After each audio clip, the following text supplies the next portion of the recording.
नमस्कार विद्यार्थियों, मैं रमन कुमार अपने चैनल में आपका स्वागत करता हूं। आज हम पढ़ रहे हैं कक्षा 12 का इतिहास भाग 1 का चौथा अध्याय। तो चौथे अध्याय में से हमने कल प्रश्न सांची के स्तूपों के बारे में पढ़े थे, किस तरह इनका निर्माण होगा। आज हम पढ़ेंगे महात्मा बुद्ध ने अच्छे आचरण और मूल्यों को महत्व दिया, इस कथन के आधार पर इनकी शिक्षाएं बताइए। अथवा में लिख सकते हैं कि महात्मा बुद्ध की शिक्षाएं क्या थी, इन्होंने कौन सी शिक्षाएं दी थी या इनके संदेश क्या थे। तो आज हम इसके बारे में पढ़ते हैं। तो उत्तर है, कहानियों के आधार पर महात्मा बुद्ध की शिक्षाएं निम्नलिखित हैं। तो पहली शिक्षा है, उन्होंने कहा है कि यह संसार क्षण भंगुर है और अनित्य है तथा लगातार बदल रहा है, यहाँ कुछ भी स्थायी नहीं है। बुद्ध के अनुसार समाज का निर्माण मानव ने किया, ईश्वर ने नहीं। इसलिए उन्होंने राजा को दयावान और आचरणवान बनने की सलाह दी। तीसरी शिक्षा है, बुद्ध ने जन्म मृत्यु से मुक्ति के लिए तथा आत्मज्ञान और निर्वाण के लिए सम्यक कर्म करने का उपदेश दिया है। तो इस तरह से महात्मा बुद्ध की 3 शिक्षाएं हैं। पहली थी संसार क्षण भंगुर है। क्षण भंगुर का अर्थ होता है कभी भी नष्ट हो सकता है, और अनित्य का मतलब यह नित्य नहीं है, और यह लगातार बदल रहा है, यहाँ कुछ भी स्थायी नहीं है। पहली शिक्षा। दूसरी शिक्षा दी है कि समाज का निर्माण मानव ने किया, ईश्वर ने नहीं। इसलिए इन्होंने राजा को दयावान और आचरणवान बनने की सलाह दी।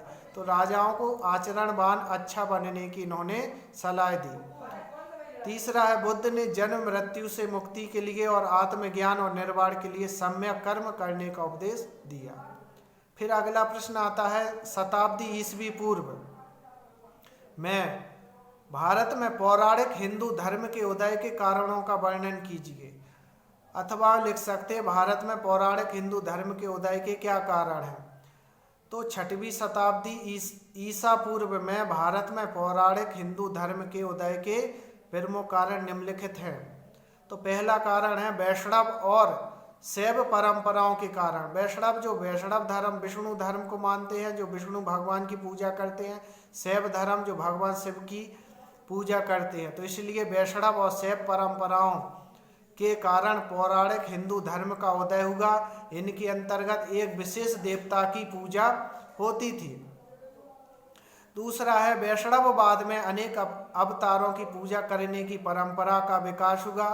तीसरा है, अनेक अवतारों को मूर्तियों के रूप में दिखाया गया एवं अनेक देवी देवताओं की मूर्तियां बनाई गईं। तो इस प्रकार से पौराणिक हिंदू धर्म परंपरा का या धर्म का उदय हुआ। फिर अगला प्रश्न है, भारतीय इतिहास में यज्ञों की परंपरा के बारे में बताइए। यज्ञों का प्रारंभ कहाँ से हुआ, इसकी परंपरा क्या है, किस प्रकार के यज्ञ होते थे, या भारतीय इतिहास में यज्ञों के प्रकार बताइए। इससे संबंधित जो प्रश्न है इसका उत्तर बनेगा कि भारत में प्राचीन काल से ही धार्मिक परंपरा चली आ रही है। 1500 से 1000 ईसा पूर्व में ऋग्वेद का संकलन किया गया, तो इससे पूर्व वैदिक परंपरा की जानकारी प्राप्त होती है। तो 1500 से 1000 ईसा पूर्व में ऋग्वेद का जो संकलन किया गया, वहाँ से वैदिक परंपरा की जानकारी प्राप्त होती है। तो ऋग्वेद में अनेक यज्ञों का वर्णन किया गया है। ऋग्वेद में इंद्र, सोम, अग्नि आदि अनेक देवताओं की स्तुतियाँ प्राप्त होती हैं। यज्ञ करने के समय इनके मंत्रों का उच्चारण किया जाता था, जिससे लोग अपने परिवार पशुओं के लिए लंबी आयु की इनसे प्रार्थना करते थे। प्रारंभ में यज्ञ सामूहिक रूप से किए जाते थे, किंतु बाद में राजाओं के द्वारा यज्ञ और सरदारों के द्वारा यज्ञ किए जाने लगे। तो इस तरह से भारत में यज्ञों की परंपरा प्रारंभ हुई।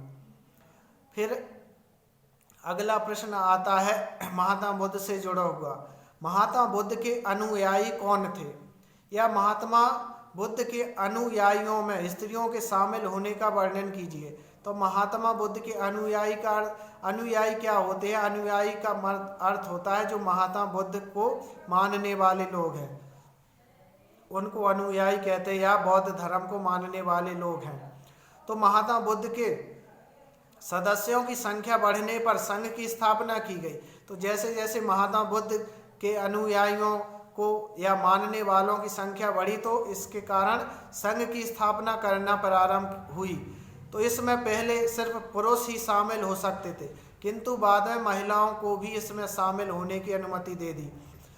तो इतिहास में पता चलता है कि बुद्ध की उपमाता गौतमी पहली भिक्षुनी बनी और अनेक महिलाएं धम्म की उपदेशिकाएं बन गईं, जिन्होंने आगे चलकर निर्वाण प्राप्त किया।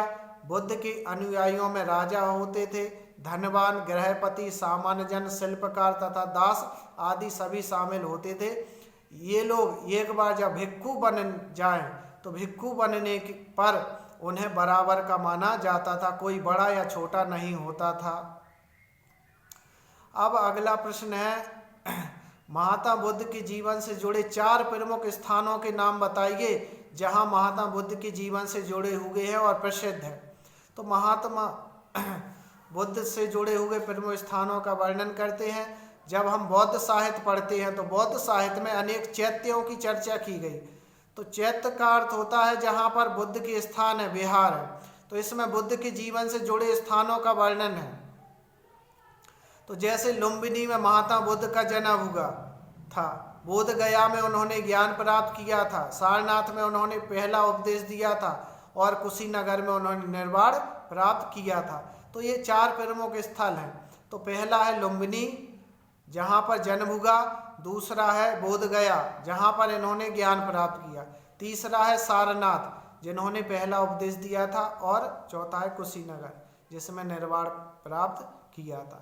इससे ये जगह पवित्र स्थल बन गए। यही महात्मा बुद्ध के जीवन से जुड़े 4 स्थान है। इनकी चैत्यों की चर्चा की गई है बौद्ध साहित्य में।